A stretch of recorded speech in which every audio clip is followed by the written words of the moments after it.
যেমন প্রথমেই এখন যে ওনার বয়স 96 ইয়ার্স, জমিরুদ্দিন সরকার, তুমি জানো কিনা, সেই সময় উনি শিক্ষামন্ত্রী ছিল। 2010 সালে যখন প্রাইভেট ইউনিভার্সিটির প্রথম অধ্যাদেশ তৈরি হয়, সেই প্রেক্ষাপটে প্রাইভেট ইউনিভার্সিটি চালু হয়। সেই প্রাইভেট ইউনিভার্সিটির যারা স্বপ্ন দেখেছিল, তারা যদি সেই স্বপ্নটা না দেখতো, তাহলে আমাদের আজ এই যে তোমাদের মতো ছাত্র বা অন্যান্য যারা আছে, তারা হয়তো হয় ডিরেল হয়ে যেত, না হয় অন্য পেশায় তাদের চলে যেতে হতো। সেই প্রেক্ষাপটে আমি ধন্যবাদ জানাই তাদেরকে যারা এই স্বপ্ন দেখেছিল। যেমন তোমাদের জন্য ম্যাডাম বলল স্বপ্ন দেখা, এই স্বপ্ন দেখাটা খুব ইম্পর্টেন্ট।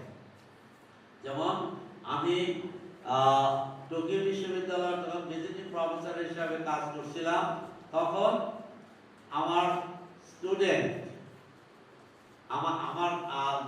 আমার ছেলে, তখন সে বাচ্চা, ছোট বাচ্চা, তখন জাপানের একজন টোকিও বিশ্ববিদ্যালয়ের প্রফেসর, উনি স্পেসের খুব নামকরা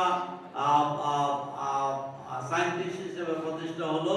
সেই সময়ে যখন প্রত্যেক ক্লাস 5 এর আমাদের গ্র্যাজুয়েশন হয়, সেখানে প্রত্যেক ছাত্র হবি, তোমার হবি কি সেটা লিখতে হয়, ডকুমেন্টেশন। তখন আমার সেই ছোট বাচ্চা সেখানে সে লিখছে যে আমি স্পেস সায়েন্টিস্ট হতে চাই। তখন সেটা আমি সেদিন খুলে দেখলাম আসলে সে তার স্বপ্ন বাস্তবায়ন করেছে, সে এখন নাসার সায়েন্টিস্ট। সেই প্রেক্ষাপটে ছোট্ট আকারে যদি স্বপ্ন দেখা যায়, তিল তিল করে যদি সেটা করা যায়, সেটা বাস্তবায়ন করা সম্ভব।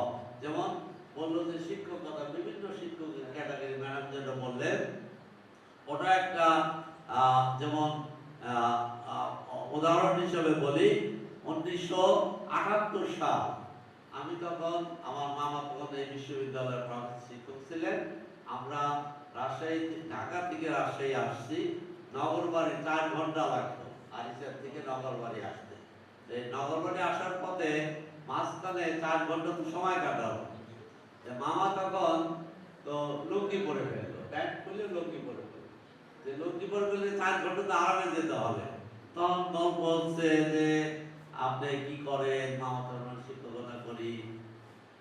যে লুঙ্গি পরা, যেহেতু প্রাইমারি স্কুলের শিক্ষক, আপনি কি প্রাইমারি স্কুলের শিক্ষক? বলছেন না। আপনি কি হাই স্কুলে? না। তা আপনি প্রাইভেট পড়া? বলছেন না। তা আপনি কলেজের? না। কোথায় থাকে মাস্টারি করেন আপনি? হ্যাঁ।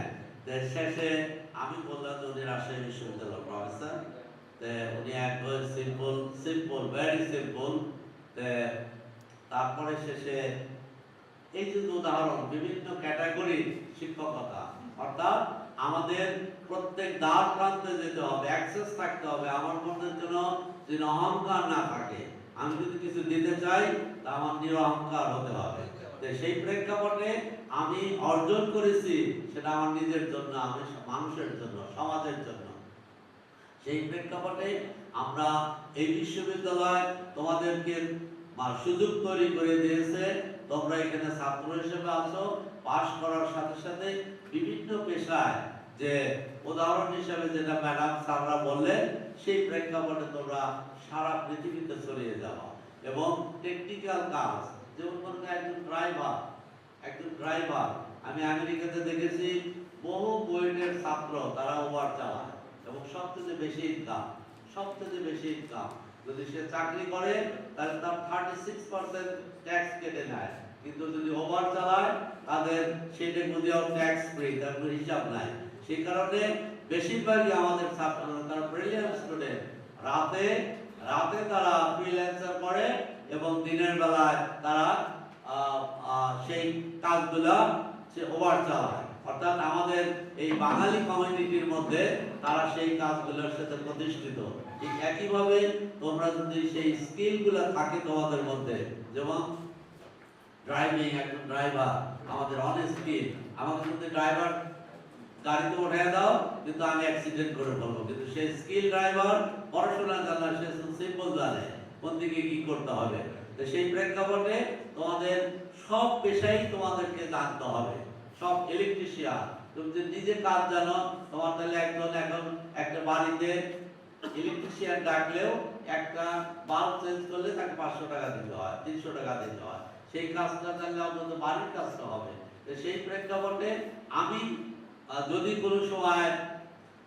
কোনো সময় আমি দেশের বাইরে থাকি, তাহলে আমার ইচ্ছা যেমন আমি ডেটা সায়েন্সের আমার অভিজ্ঞতা অনেক আছে, তা আমি হয়তো সেই ডেটা অ্যানালিটিক্স এর কাজগুলো করব। আর দ্বিতীয়ত হলো পাশাপাশি প্লাম্বার ছিল, ওই কাজটা করবো, সবচেয়ে বেশি টাকা। সেই প্রেক্ষাপটে আমি সেই কাজগুলো আমি শিখছি যে কিভাবে আমি সার্ভাইভ করতে পারবো। সেই প্রেক্ষাপটে তোমরা যেখানে যাও না কেন, তোমাদের সার্ভাইভ করার জন্য, অর্থাৎ সাস্টেইন করার জন্য যে কাজগুলো জরুরি শেখার, তোমাদের এই বয়স আছে।